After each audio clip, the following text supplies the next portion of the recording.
کجای دنیایی پر از عشق، دنیایی پر از خوشبختی، دنیایی که تمام هستیم رو برایش بخشیدم. صد برگ سفید آرزوهایم کجایی آخر؟ چرا ترکم ساختی؟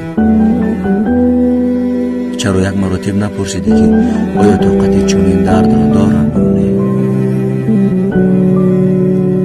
چرا نگذاشتی که باری آخر را باشد گیرم؟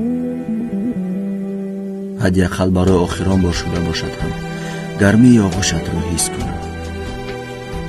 از کجا معلوم که حالا کجایی و صدای خنده های در خانه کیست؟ سرت را بالای شانه های کی گذاشته ای و آغوشی که همیشه برای من میکشادی در آن کی را جای داده ای؟ حالا سرم را جای شانه تو بالای شانه دیوار قرار دارم. میدانم تو را یاد آوردن و با عشق تو زندگی را ادامه دادن دیگر یگان معنا ندارد، اما من از این عشق دست کشیدن نمیتوانم. اینک باز به یاد حسن روی گوشه نشستم، با عکسی که زی اشک چشمانم نمنا گشته است یادت میکنم، عکسی که یگانه خاطره از تو مانده است، با عکسی که هر روز با دریای اشک غرق میشم، درد دل میکنم و سخت آغوشش میگیرم. از دوری های دور تو را به یاد میآرم و مثل چوبی تر درون و درون میسوزم. آن روزی ناس هیچ از یادم نمیرود. بدبخترین روزی که وارد زندگیم گشتم، 13 مارت، سنه ای که تمام خاطره های تلخ رو به یادم میآورد، خاطره هایی که وقتی به یاد آوردن تمام وجودم رو میسوزم. سنه ای که ما رو از هم جدا ساخت، سنه ای که با یار خوش کرده خود به کرسی بخت نشستیم. میدانم لحظه ای که در برش نشستی مرا از خاطرت پاک کردی. از همان لحظه مرا از زندگی دور ساختی. دیگر چی کرده هم میشد. وقتی که وارد جشن عروسیت گشتم تمام وجودم را گریه فرا گرفته بود و مثل بیگانه ها از دور نظارت میکردم. شما به سوی هم تبسم میکرد، من باشم از میان مردم تبسم های زیبایت را تماشا میکردم و اشک میریختم. زگیریه بسیار تمام لباسم پر از نم شده بود، گویا نیم جگرم را کنده گرفته باشم. لحظه ای که دستانش را بالای دستانت میگذاشت تا خد نکرده چشمانم را میبستم. تو چقدر لباس های زیبا بمر کرده بودی، توری سفیدی که بالای سرت انداخته بودی چقدر تو را میزیدی.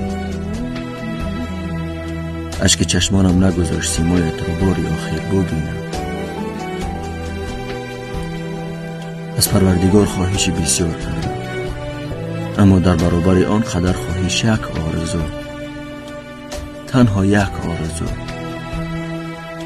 آن هم باشد آرزوی با تو بودم.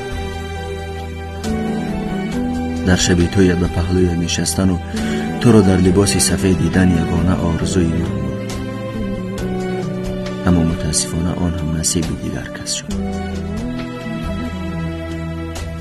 چرا دنیا بر من این قدر بدبین است که هر لحظهش برایم بدبختی ایجاد میکند؟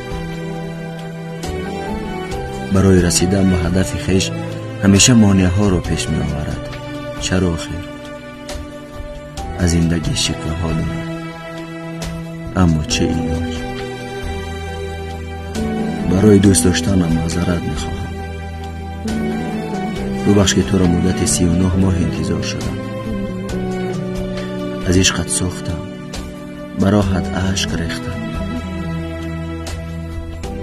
اینک باز بهار آمد و اما 13 را با خدا آورد، اما این 13 از دیگرش فرق دارد. این دفعه تویینه و ماتم مرگ من خواهد شد. سخنی که هیچ وقت برایت نگفتم. همکنون پیش از رفتنم خواهم گفت. برایت خوشبختی میخوام.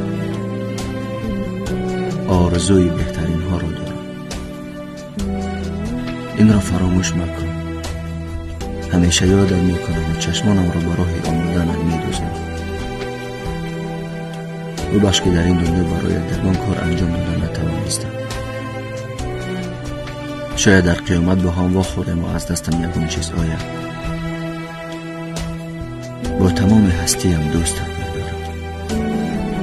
همیشه تو را انتظارم. خدا حافظ شکسته من. خدا حافظ در و دیوار. به یاد